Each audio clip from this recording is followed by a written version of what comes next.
우리 지난주에 조사, 접사, 어미까지 정리를 했는데요. 사실 문법에서는 그게 가장 중요한데 아무래도 시간이 부족하다 보니까 어미 쪽을 자세히 못하고 그냥 전체 틀만 정리하고 넘어갔거든요. 그래서 어미 쪽에 몇 개를 한번 더 정리를 해보는데 지난번에 여기까지 읽었던 건 기억이 나. 여기까지 읽었던 건 기억이 나고요. 그 다음에 이거 한번 기억합시다. 전성어미 다시 한번 기억합니다. 어미 중에서 유일하게 문장 성분을 바꿀 수 있는 어미가 뭐다? 전성어미라고 이야기했습니다. 그럼 관형사형 전성어미 뭐가 있습니까? 니은, 는, 리을, 던, 다는이라고 하는 것이 있고요. 명사형 전성어미 뭐가 있습니까? 미음, 기라고 하는 것이 있고요. 그 다음 요즘은 연결어미라고 설명이 더 잘 되긴 하지만 그래도 부사형 전성어미로 많이 등장하는 게 개가 있기 때문에 개 하나 정도를 외워두라고 이야기했습니다. 그럼 그 외에는 중간에 나오면 일단 뭘로 간주해라? 연결어미로 간주해라. 그리고 연결어미가 들어갔다는 건 이 문장 성분이 뭐가 된다? 서술어가 됩니다. 그럼 이렇게 질문할 수도 있어 학생들이. 선생님 먹지 않는 이게 있다고 쳐봐. 그럼 먹지 않는이라고 하는 건요. 지가 들어가 있어도 그 뒤에 는이 또 붙었으니까 보조 용어네. 이건 관형어 아닙니까? 네. 관형사절 관형어야. 그러나 서술어라는 말이 틀리지 않아. 얘가 관형절이면 반드시 먹지 않다가 또 뭐의 역할도 해야 돼? 서술어 역할도 해야 돼. 관형절 내에서. 뭔 말인지 얘가? 그래서 지 들어가는 부분에서 서술어 판단하는 거 맞고요. 뒤에 는을 보고 다시 뭐야? 아 얘가 관형절 관형어구나. 이걸 판단하는 것도 맞습니다. 뭔 말인지 얘가? 그래서 어미의 속성을 잘 알고 있어야 돼. 다시 다자리에 들어갈 수 있는 어미는 몇 개밖에 없다. 하나밖에 없다는 것도 잘 알아야 되고요. 어미는 품사에 영향을 미친다 못 미친다. 못 미친다는 것도 잘 알아야 되고요. 이 어미는 기본적으로 용언 뒤에 따라붙어 가지고 서술어를 만들어주는 기능을 하지만 전성어미가 붙었을 때만 뭐가 변할 수 있다? 문장 성분. 그러나 그건 암긴 문장의 문장 성분일 뿐이지 이 용언이 원래 서술어였다는 사실이 변하는 건 아니야. 용언은 기본이 서술성입니다. 다시 용어는 기본이 뭐다? 서술성인 거야. 이거 문장 구조에서 정말 중요합니다. 좀 이따 정리해 줄 거고요. 그런데 이제 전성어미에 대해서 한번 다시 생각해 보도록 하자. 왜 전성어미가 필요했을까? 얘들아, 체언이라고 하는 것은 조사를 가지고 하는 일 없이 여기저기 돌아다녀. 목적어 자리에도 오고 주어 자리에도 오고 심지어 서술어 자리에도 와. 뭔 말인지 얘가? 그런데 용어는 정말 할 일이 많아. 할 일이 많은데 맨날 문장 끝에 오니까 짜증이 나 안 나? 짜증이 났겠지. 그래서 나도 체언 앞에 오고 싶어. 뭐가 필요해? 관형사형 전성어미가 필요한 거야. 나도 조사받고 싶어. 뭐가 필요해? 나도 격조사 받고 싶어. 뭐가 필요해? 명사형 전성어미가 필요한 거야. 나도 우리 같은 식구인 용언을 꾸며주고 싶어. 뭐가 필요해? 부사형 전성어미를 받으면 되는 거야. 이해갑니까? 그런데 여기서 잠깐 용언에 전성어미가 붙을 때 이 용어 잘 기억해야 돼. 관형사형 전성어미가 붙는 걸 용언의 관형사형이라고 불러. 그 다음에 명사형 전성어미가 붙는 걸 뭐라고 그래? 용언의 명사형이라고 불러.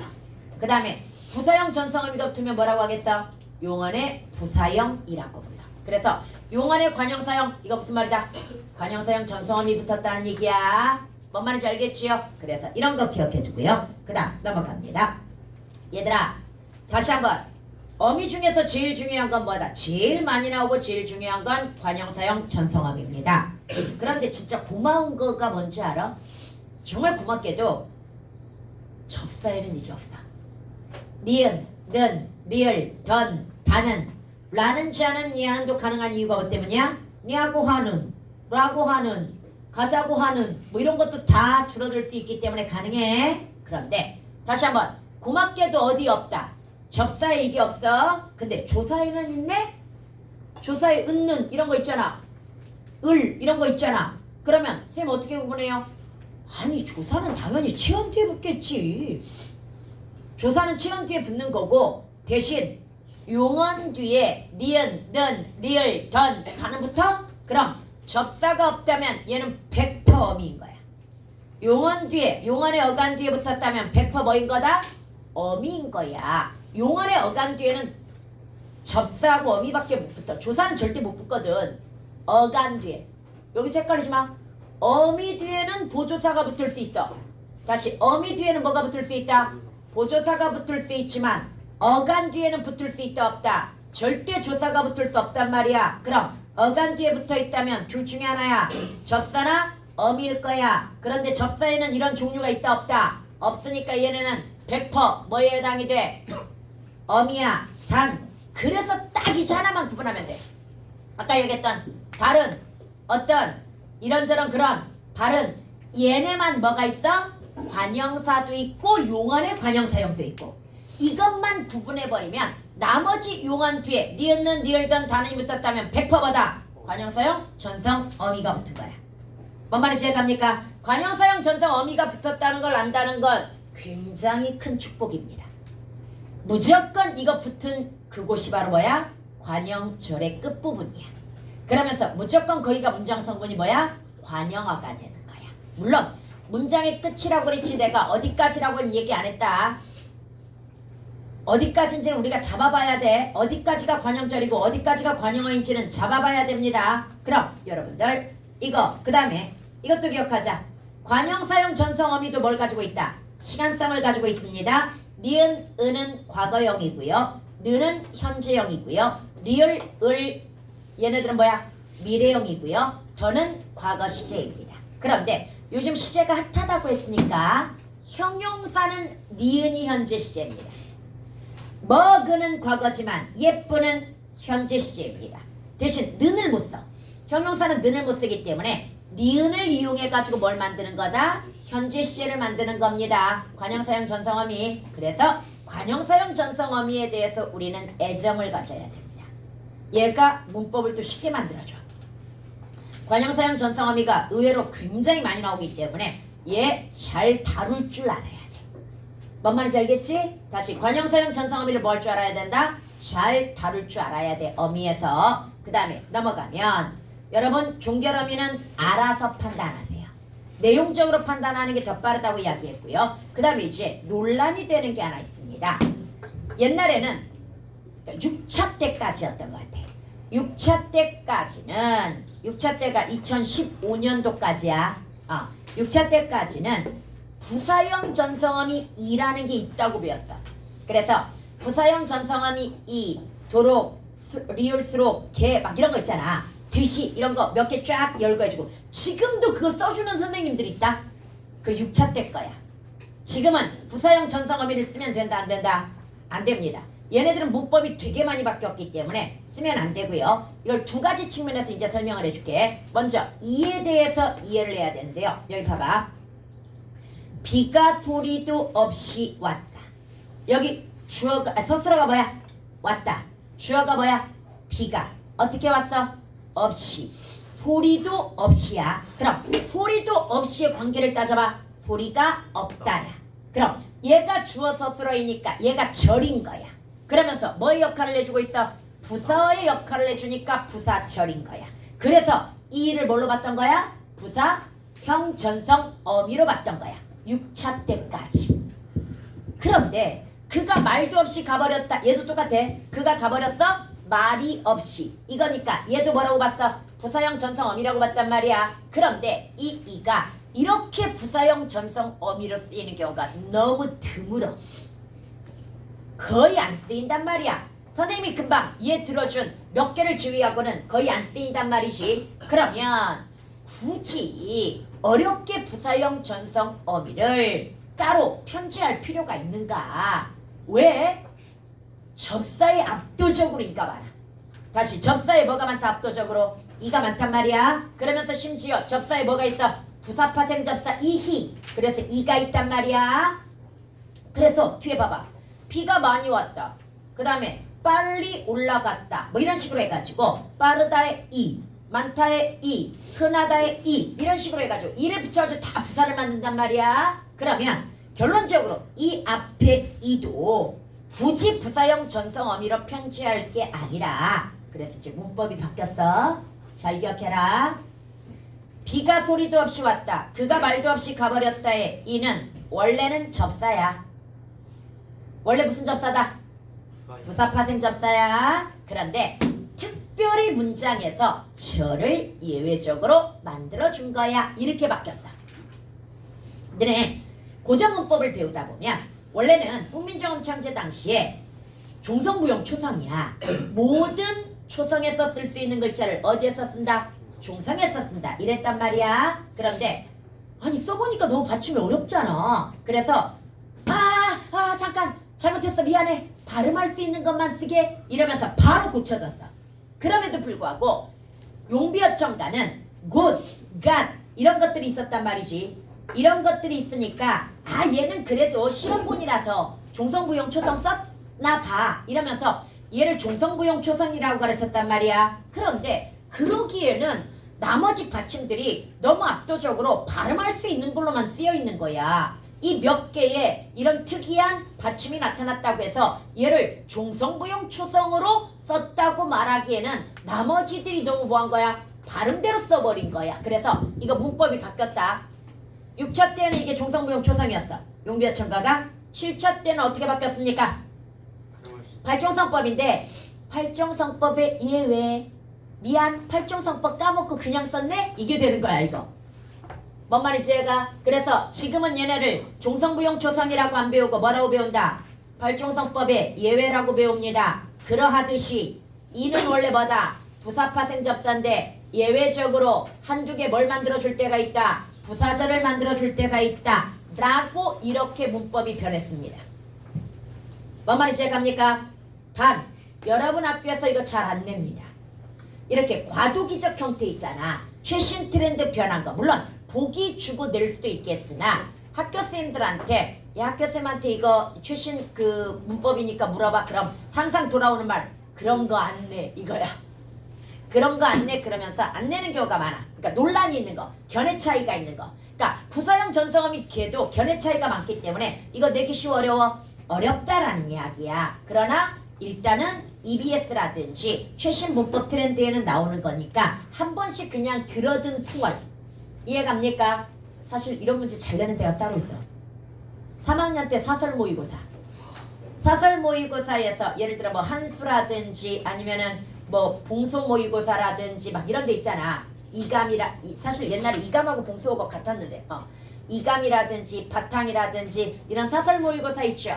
이런 데서는 좀 특이한 문제. 재생들이 이런 거 좋아하거든. 재생은 비슷한 거 별로 안 좋아해. 좀 특이한 거 좋아하기 때문에 그래서 재생들의 구미에 맞게 이런 걸 낸단 말이지. 근데 내가 봤을 때 문법은 사실 너무 벗어났다고 봐. 사설 모의고사에서 나오는 문법들 있죠. 너무 특이한 게 많아. 그냥 고등학교 수준에서 꼭 알아야 될 거 이런 건 했으면 좋겠어. 근데 재생들은 특이한 걸 환장해 이상하게. 그런 모의고사 시장이라든지 또는 뭐 학원가에서 인강에서 뭐가 유명하다 이런 것들 다 형성하는 건 재수생이다. 현역 애들보다 재수생들이 뭐해? 전부 그냥 그런 어떤 바이럴 뭐 이런 것들 형성해가지고 그것 따라가잖아. 근데 내가 또 제일 싫어하는 말. 너네가 뭐 어떤 학원을 간다든지 어떤 쌤을 선택한다든지 어떤 책을 선택할 때 꼭 뭘 보냐면 광고 중에 이 선생님한테 듣고 서울대 어디 갔어요? 이 선생님한테 듣고 그 다음에 몇 점이 올랐어요? 막 이런 거 있잖아. 이게 과연 퍼센테이지로 따졌을 때 몇 퍼센트가 성적이 올랐느냐. 그 한 사람이 중요한 게 아니지. 그 퍼센테이지도 중요하고요. 그 다음에 야 뱁새가 황새 따라가면 가랑이가 찢어진다. 서울대 의대 갈 정도는요. 저한테 안 배워도 됩니다. 혼자 공부해도 됩니다. 그 선생님한테 배워서 서울대 의대를 간 게 아닙니다. 뭔 말인지 이해가? 그래서 그런 말이 현혹되면 안 돼. 자기한테 잘 맞는지를 봐야 돼. 광고가 맨날 그런 거잖아. 서울대 어디 간 선배의 추천 막 이런 거란 말이지. 근데 진짜 좋은 대학을 간 애들은 꼭 그 수업이 아니었어도 되는 거야. 그 책이 아니었어도 되는 거야. 사실은. 넘어갑시다. 여러분들 그 뒤에 보자. 이제 이거. 이걸 솔직히 내가 안 써주려고 그랬는데 작년에 여러분 학교에서 이 말이 나왔어. 선생님, 학교에서 걔가요 부사파생 접세래요. 애가 잘못 전달했을 거라고 나는 봅니다. 그러니까 애는 부사파생 접사라는 견해도 있다. 학교쌤은 이렇게 얘기했을 가능성. 그리고 학생은 그 견해도 있다. 이 말은 빼고 부사파생 접사래요. 이렇게 전달한 거야. 여러분, 요즘 걔에 대한 논란이 큽니다.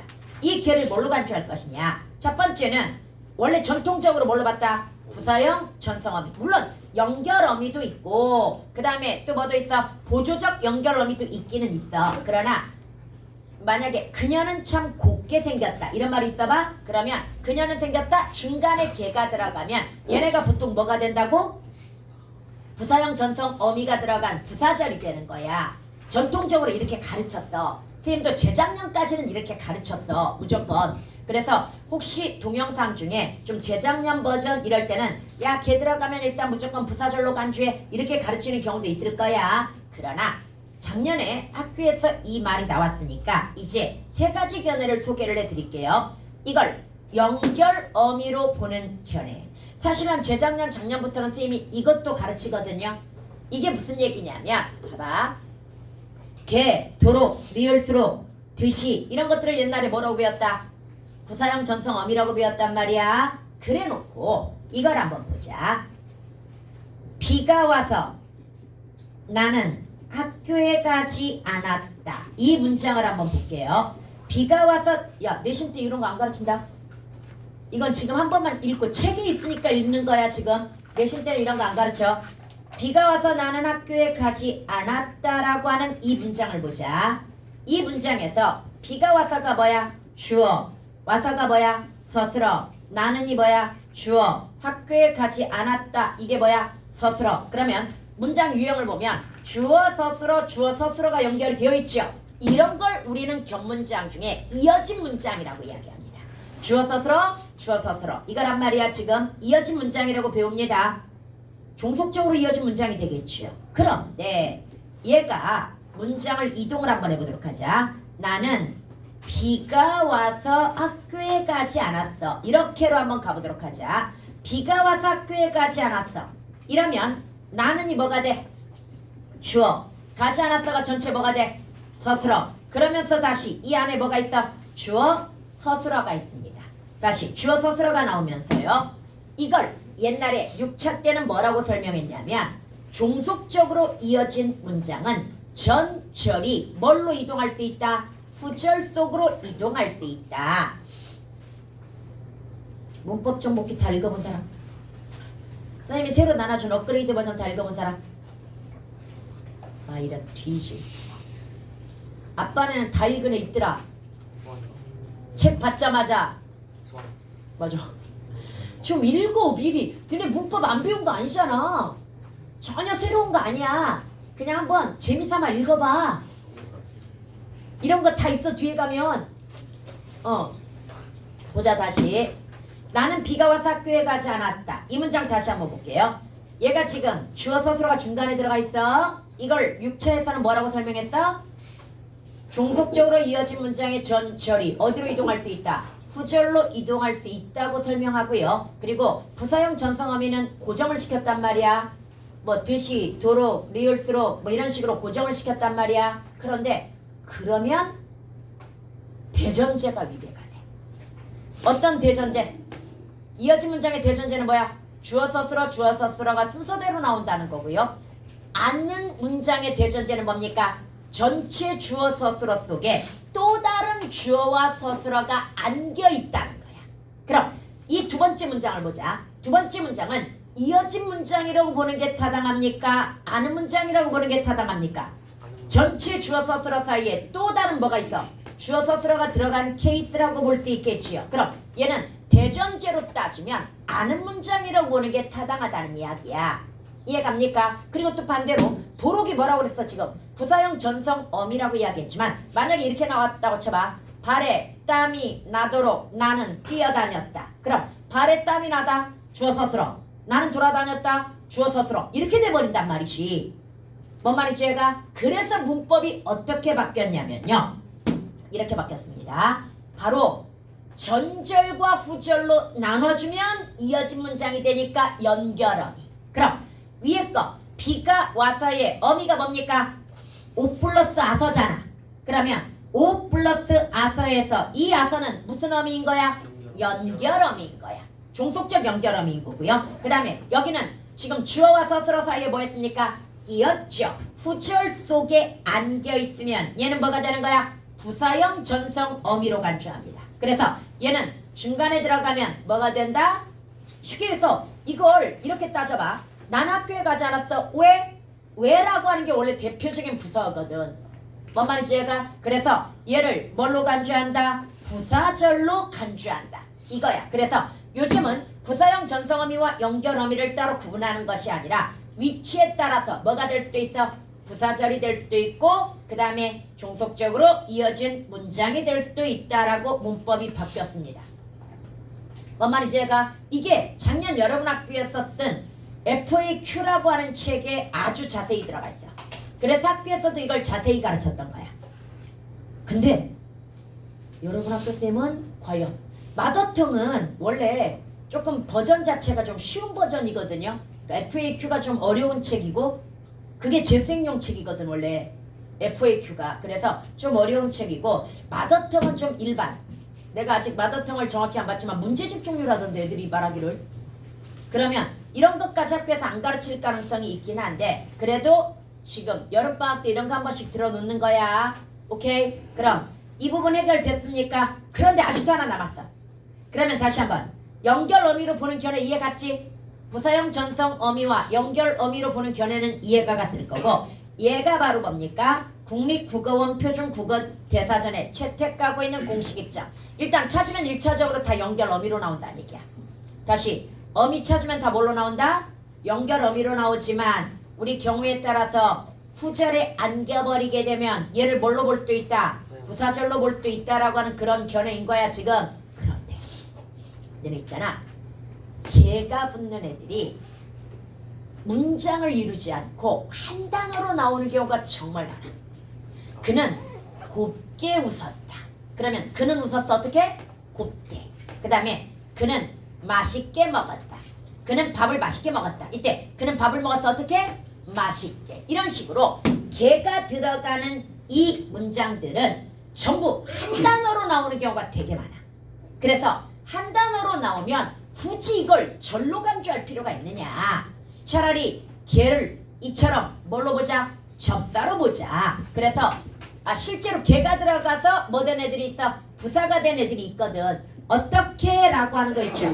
이 어떻게가 대표적으로 개가 들어간 한 단어거든요. 그래서 부사가 된 케이스가 되거든요. 그래서 이 개를 뭘로 보자? 부사파생 접사로 보자는 견해를 작년 여러분 학교 선생님이 소개를 시켜줬거든요.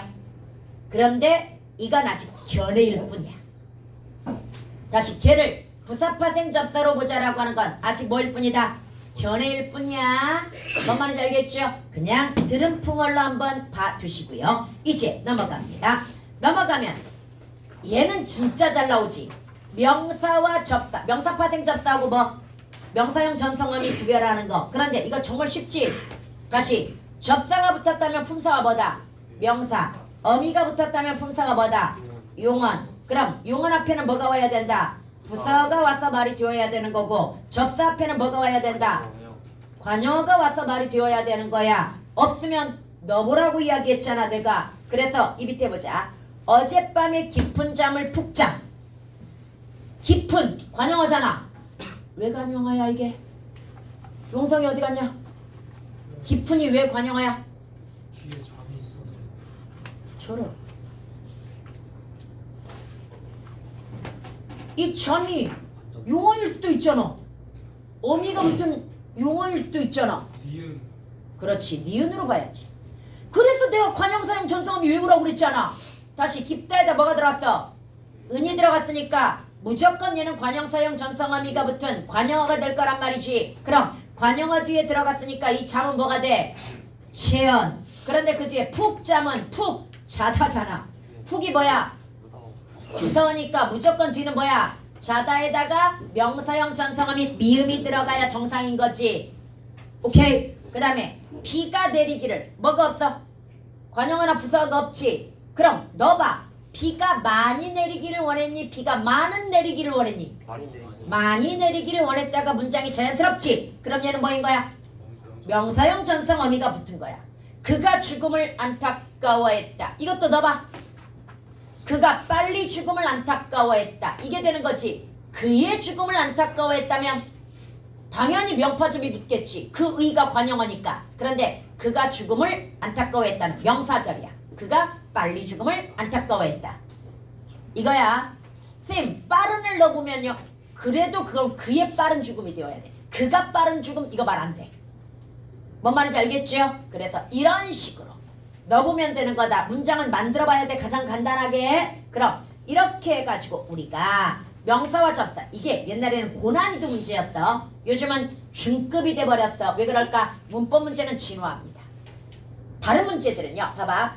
시나 독서 같은 거. 그러니까 문학이나 독서는 난이도를 굳이 높이거나 낮출 필요가 없는 이유가 그냥 지문을 바꾸면 돼.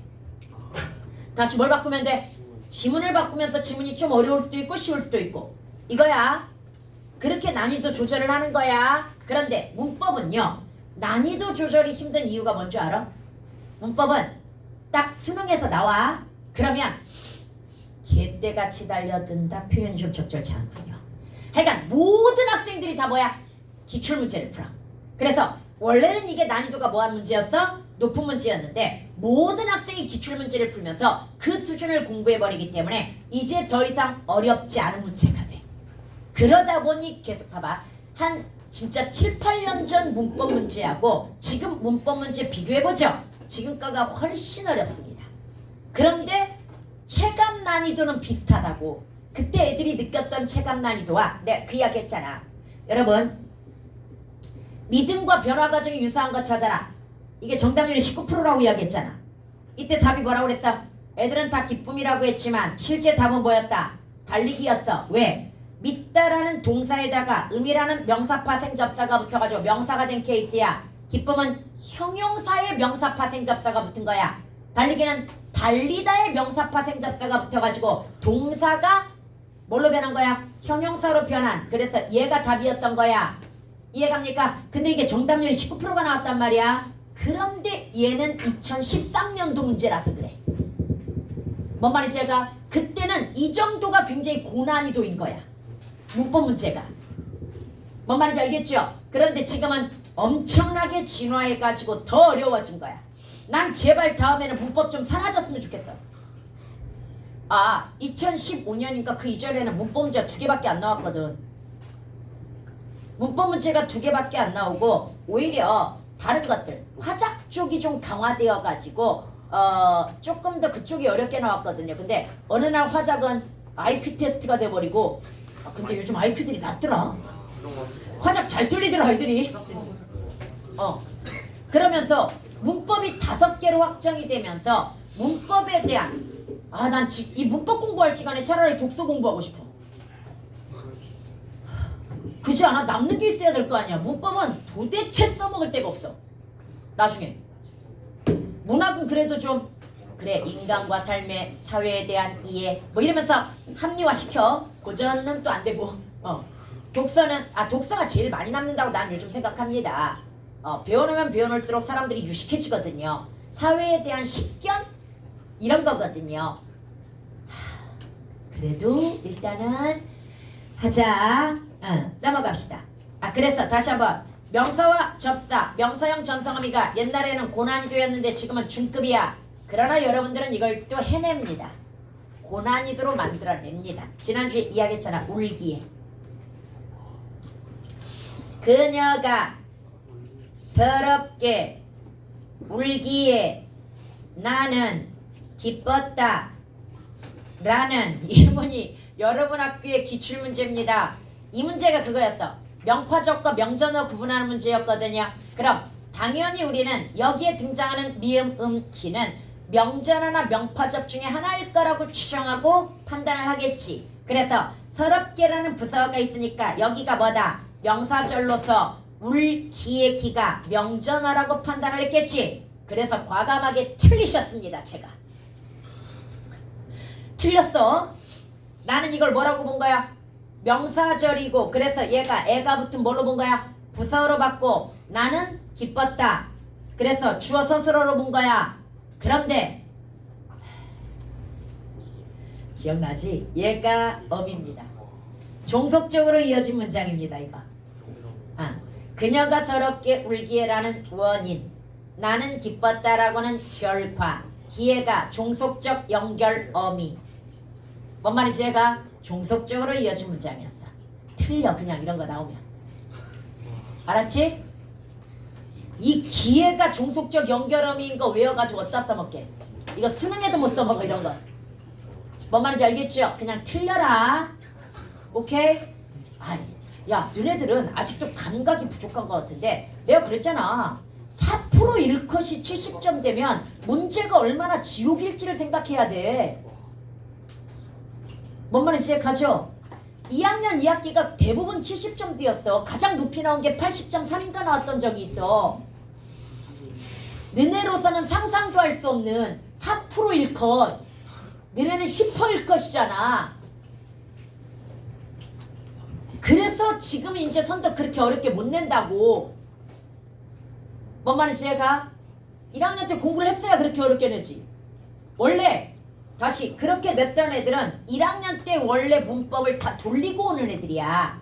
1학년 때부터 봐봐. 1학년 중간이 의문론, 그 다음에 기말이 형태론, 그 다음에 2학기 중간이 문장론, 마지막이 고전문법. 그래서 문법 한 바퀴 돌려. 그 다음에 2학년 2학기 때 또 한 바퀴 돌려. 근데 그때는 그래야 되는 이유가 엄매라는 선택 때문이었어. 이 엄매가 잘하는 애들이 몰리는 거거든. 그럼 그 잘하는 애들 중에서도 뭐 해야 돼? 완벽하게 잘해야 되니까 그렇게 많이 했던 거야. 근데 이제 8차 들어와서 선생님들의 판단은 문법 5문제가 공통이 되면서 그렇게 어렵지 않을 거라고 추정을 하는 거야. 뭔 말인지 얘가? 그래서 아주 깊이 있게 들어갈 필요는 없다고 나도 누차 이야기하잖아. 그래도 기출 보면 심리 안 할 거야. 오케이? 그럼 이제 넘어가 보도록 할까요? 여기 한번 보자. 영훈아, 이제 배웠으니까 우리 품사를 판단해 보도록 할까? 꾸준히의 품사. 왜 부사야? 막 탁탁탁탁탁 나와야 돼. 주어가 얘기해 볼까? 꾸준히가 부사인이에요. 희라는 부사파생 접사가 붙었잖아. 이해갑니까? 얘는 부사야. 그 다음에 꾸준하게. 일단 걔는 어미로 봐야 된다. 아까 접사로 본다는 견해는 굉장히 최신 견해이기 때문에 그런 견해도 있다인 거지. 일단은 공식 입장은 뭐야? 연결어미라고 그랬잖아. 이해갑니까? 얘는 그래서 뭐야? 형용사. 꾸준한다가 안 되잖아. 그 다음에 같은 얘는 접사에 없다고 내가 얘기했지. 뭐야? 어미. 그래서 이때 또 조심해야 될 게 있어. 너같이 예쁜 사람은 처음 봤어. 근데 너 같은 붙이면 돼 안 돼? 안 됩니다. 얘는 같으니 뭐에 해당이 돼? 너와 같으니라고 해가지고 얘는 관형사형 전성함이 붙은 거야. 얘는 통째로 조사야. 뭔 말인지? 물론 가치가 뭐도 있어? 우리 같이 가자. 그러면 이거 부사파생 접사 붙은 부사인 같이야. 그러나 너같이, 너처럼, 이거 똑같은 말이야. 너처럼. 그럼 이때는 조사야. 그런데 같은은 뭐가 없어? 조사가 없어. 근데 자꾸 이거의 연장선상에서 얘도 자꾸 붙이려고 그래. 붙이지 마세요. 너와 같은입니다. 관형절입니다. 얘는. 오케이? 그 다음에 같이 금방 얘기했잖아. 같다에다가 뭐가 붙은 거야? 이라는 부사파생 접사가 붙은 부사. 이거 얘는 어미니까 형용사. 그 다음에 같을 수는 없다. 을 관형사형 전성함이지. 얘도 뭐? 형용사. 그 다음에 높이. 높이 날아라. 부파적 붙었지. 부사. 높게 세워라. 전성어미. 전성어미라고 하면 안 되지 아직. 어미 붙었지. 걔라고 하는 뭐? 형용사. 갈수록 가관이군. 이게 원래 뭐가 갈수록 뭐가 가관이다. 원래 이렇게 들어가야 돼. 이어진 문장이야. 뭐가 갈수록 뭐가 가관이다. 원래 이런 식으로 주어가 들어가야 됩니다. 그래서 갈수록이 얘가 연결어미이고요. 품사는 일단 뭡니까? 동사죠. 이해갑니까? 동사에 해당이 되고 그럼 리을수록이 뭐다? 종속적으로 이어진 문장입니다. 왜? 앞뒤 못 바꾸니까. 뭔 말인지 얘가 이걸 옛날에는 원래 부사형 전성어미라고 봤어. 그런데 얘가 지금 여기는 주어들이 생략돼 버렸지만 뭐가 갈수록 뭐가 가관이군 이런 패턴으로 봐야 돼. 이건 이해갑니까? 그 다음에 이제 넘어가 보도록 하자. 만약에 이거야 교실이 갈수록 가관이군 이렇게 나왔다고 쳐봐. 그러면 교실이 가관이다 날이 갈수록 뭐 이런 거란 말이야. 그럼 이때는 또 뭘 수 있어? 부사절일 수 있어. 명백하게 앞쪽에 주어 전체 주어가 나오고 전체 서술어 사이에 끼었으면 얘가 뭐다? 부사절이 될 거야. 이해갑니까? 근데 지금은 끼었다고 판단할 여지가 없잖아. 주어가 생략돼 버려가지고. 그래서 일단 1차는 뭐야? 연결어미인 거야. 다시 1차는 뭐다? 연결어미. 그리고 전체 주어와 전체 서술어 사이에 끼면 뭐가 된다? 부사절. 부사형 전성어미로 기능하니까. 오케이? 현우야? 힘들어? 계속 힘들어. 이거 안 풀어도 되겠지? 기 이거 구분하는 거 안 풀어도 되겠지? 예, 넘어가자. 힘들다고 하니까 빨리 씌워주려고 지금 문제 안 풀고 통과하는 거야. 그 다음에 이거 보자. 얘들아, 높임 보조사 요와 종결어미 오를 구분할 때 이것도 기억하자. 문장 끝에 요가 오면 뭐다? 보조사다. 종결어미에는 요가 없습니다.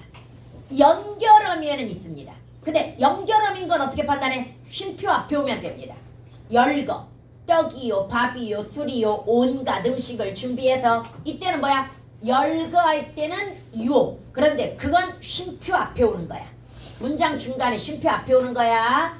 문장 끝에 요가 오면 뭐다? 보조사야. 그런데 이제 거꾸로가 문제야. 줄을 서시 요야 오야? 오야. 그런데 발음이 요가 가능해. 반모음 첨가에 의해서. 그래서 이제 쓸 때 헷갈려 버리는 거야. 서시 오라고 써야 될지 서시 요라고 써야 될지 헷갈려 버려. 그럼 뭐라고만 써야 됐을 때는 오라고만 써야 되는 이유가 종결어미에는 오밖에 없기 때문이야. 그럼 줄을 서시오의 오가 왜 종결어미야? 얘 생략하고 말이 안 되잖아. 줄을 서시 빈칸을 메우시 말도 안 돼. 안 되잖아. 뭔 말인지 이해가? 그러면 종결어미가 필요하고 종결어미는 뭐밖에 없는 거야? 오밖에 없기 때문에 줄을 서시오 발음은 서시요도 가능하다고. 답을 쓰시 오야 요야? 오야. 이건 답이 아니 오야 요야? 이것도 오야. 문장 끝이니까. 대답에서는 아니 오야. 다시 대답은 뭐다? 아니라는 부사에다가 뭐가 붙은 거야? 요라고 하는 높임 보조사가 붙은 거야. 그래서 내 아니오는 요야. 그러나 이건 답이 아니다야. 아니다. 다자리에 뭐가 들어가? 그럼 오가 들어가 줘야 되는 거야. 얘도 옛날에 되게 많이 나왔던 문제야. 요즘 안 나와. 그러나 그냥 알아두세요. 뭔 말인지 알겠지? 그래서 이것도 기억해 두고요. 그 다음에 쌤 안녕하세요 요 그럼 안 되잖아요. 이거 빼면 말이 안 되잖아요. 얘만 특이하게 결합이 된 거야. 원래는 안녕하시어요 이거야. 안녕하셔요 이거란 말이야. 근데 안녕하셔요가 특이하게 자연스럽게 발음하기 위해서 새로 결합이 된 거야. 안녕하세 이렇게 결합이 되어가지고 얘는 특이 케이스니까 그냥 무조건 조사라고 외워야 돼. 안녕하세요의 요는 무조건 뭐다? 조사야. 이해갑니까? 그 다음에 넘어갑니다. 넘어가면 이제 여러분 이렇게 배워놨더니 형태소가 정말 쉬워져 버렸습니다.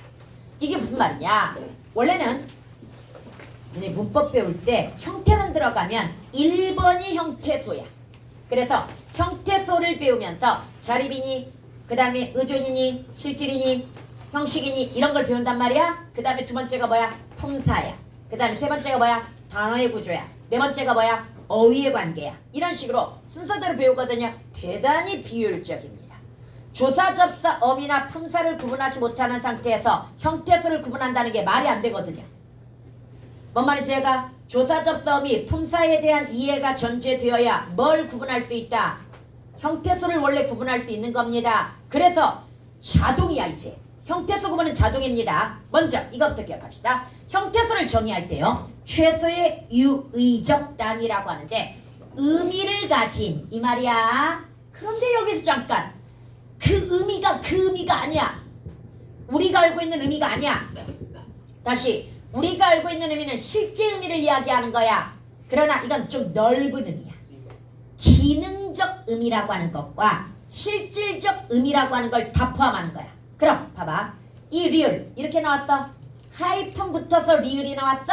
얘 형태소야 아니야? 형태소야. 관용사용 전성 어미라는 기능을 가지고 있잖아. 이해갑니까? 그래서 다시 한번 형태소는 최소의 유의적 단위, 의미를 가진 단위인데 그 의미가 실질적 의미를 이야기하는 게 아니라 뭘 포함하는 거야? 기능적 의미까지 포함하는 거야.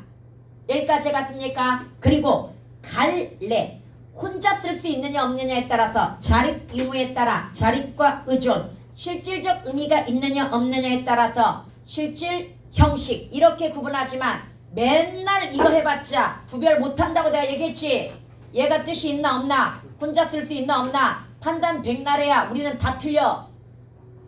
이거 판단하기 쉽지 않아. 그래서 아주 심플하게 판단하라고 이야기했지요. 선생님이 어떻게 판단하라고 그랬습니까? 일단은 이거 보자. 야, 내가 1, 2학년을 가르치게 된 계기가 되는 사건이 이 어근 사건입니다. 어떤 사건이 있었냐면요. 3학년을 가르치는데 9월달이었어. 9월 교평을 앞두고 열심히 수업을 했단 말이야. 근데 쉬는 시간에 한 학생이 조용히 나와가지고 나한테 질문을 했어. 선생님, 어근이 뭐예요? 고3 9월달에 조용히 나에게 다가와가지고 선생님, 어근이 뭐예요? 라고 물어봤습니다. 좌절했습니다.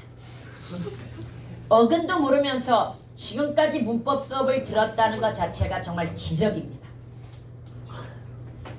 다시 한번 어근은 실질 형태소입니다. 그리고 이거 봐봐. 지금 아이고 이거 바꿨어야 되는데 안 바꿨다. 실질적 의미를 가진 말의 뿌리라고 하는 정의는요 옛날 겁니다. 지금은 이거 정의가 바뀌어가지고 어떻게 바뀌었다고 그랬어? 다른 부분은 써있을 거야. 어떻게 바뀌었어? 그 단어에서 실질적 의미를 담당하는 부분으로 바뀌었습니다. 다시 그 단어에서 실질적 의미를 담당하는 부분 왜 그렇게 바뀌었다고 그랬어? 비자립적 어근을 포함시키기 위한 거라고 그랬어.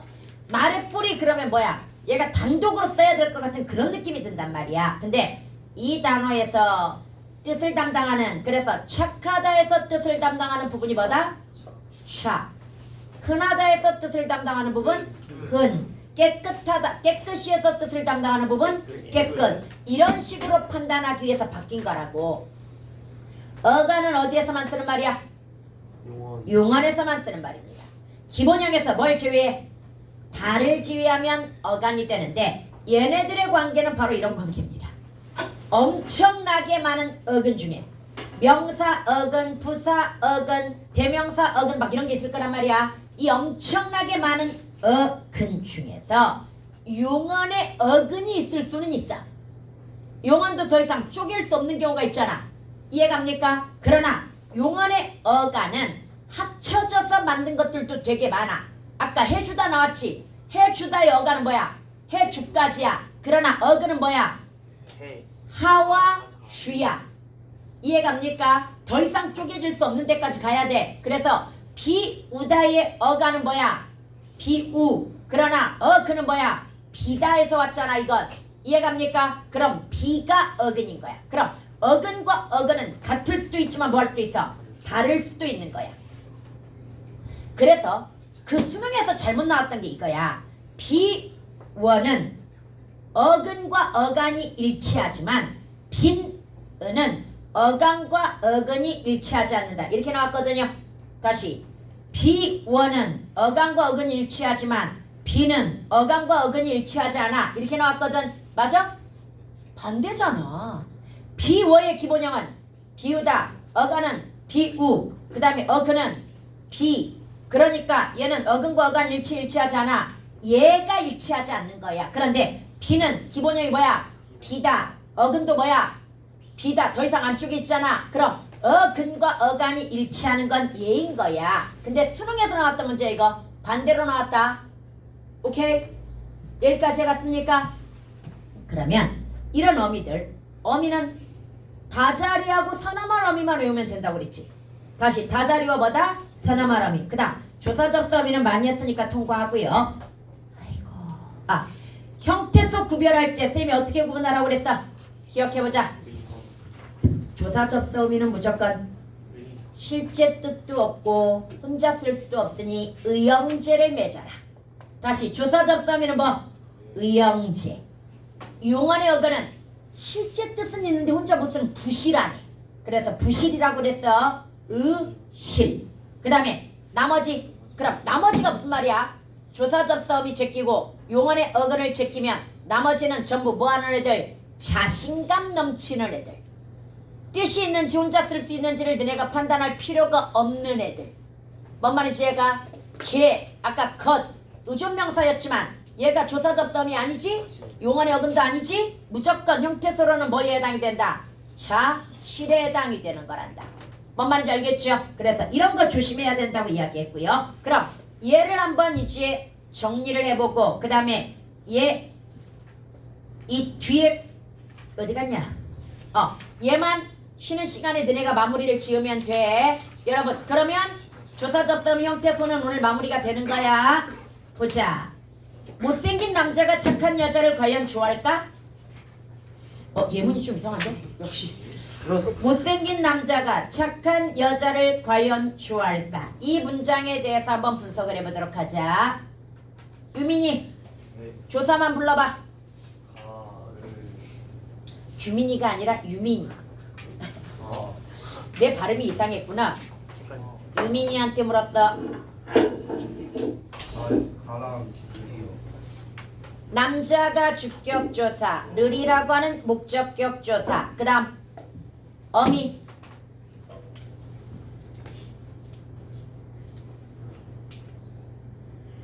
못생기다의 니은 관형사형 전성어미. 착하다의 니은 관형사형 전성어미. 좋아하다에서 좋다와 아가 뭐했어? 좋다와 하다가 결합되었잖아. 그 다음에 리을까. 다자리에 리을까 왔잖아. 뭔 말인지 알겠죠? 그럼 얘가 어미야. 의문형 종결 어미. 그 다음에 접사 찾아봐. 착하다의 하. 여기서 조심해야 할 거. 좋아하다의 하다는 접사가 아닙니다. 용언 뒤에 하다가 연결되면 보조용언입니다. 다시 용언 뒤에 하다가 연결되면 뭐다? 보조용언으로서 합성어입니다. 얘는. 뭔 말인지 알겠죠? 그러면 이제 또 쪼갤 거 있나 한번 볼까? 못과 생기다가 있잖아. 못은 뭐에 해당이 돼? 부사에 해당이 되지요. 생기다는 용언에 해당되지요. 그럼 통사적 합성입니까? 비통사적 합성입니까? 동사적 합성이죠. 부사와 부사 플러스 용언은 통사적 합성이야. 문장의 어순에 맞죠? 그런데 얘가 통사적 합성인지 몰라도 됩니다. 제끼면 됩니다. 어미 생략했니? 시간 앞에 부사 왔니? 아니잖아. 그럼 나머지가 뭐다? 동사적 합성입니다. 이해갑니까? 그래서 이렇게 판단을 했단 말이지. 그러면 여기에서 선생님이 이제 이 문제는 어떻게 나오는 거냐면 여러분 학교도 이 패턴으로 2번을 냈어. 바로 형태소를 자립이냐 의존이냐 그 다음에 실질이냐 형식이냐 이렇게 나눠놓고요. 여기 A 여기 B 그 다음 자립이면서 형식은 없습니다. 이건 빈자리야. 그리고 의존이면서 형식이냐 그래서 여기가 C 이렇게 나왔단 말이야. 그래서 여러분 학교에서는 A와 C를 쓰라고 나왔단 말이야. A는 뭡니까? 자립이죠. 실질이니까 못과 그 다음에 남자와 여자와 과연 얘네만 찾아내면 되겠지. 여기까지 갔습니까? 조사접사 어미와 그 다음에 뭐 용언만 제껴버리면 되니까 오케이? 이렇게 찾았어. 그 다음에 C는 색칠해놓은 거 다 써야 될 거 아니야. 다시 의형제가 뭐다? 조사접사 어미니까 색칠해놓은 건 다 뭐에 해당이 된다? 의형제에 해당이 되는 거야. 니은, 가, 하, 니은, 를, 리을까 이렇게 써야 된다는 얘기야. 그래서 이렇게 쉬운 예문에서도 오답률이 높아. 이걸 이렇게 또 분석을 해가지고 찾아내야 되니까. 그럼 다시 갑니다. 조사 접사 어미가 뭐다? 의영제. 이해갑니까? 용언의 어근이 뭐다?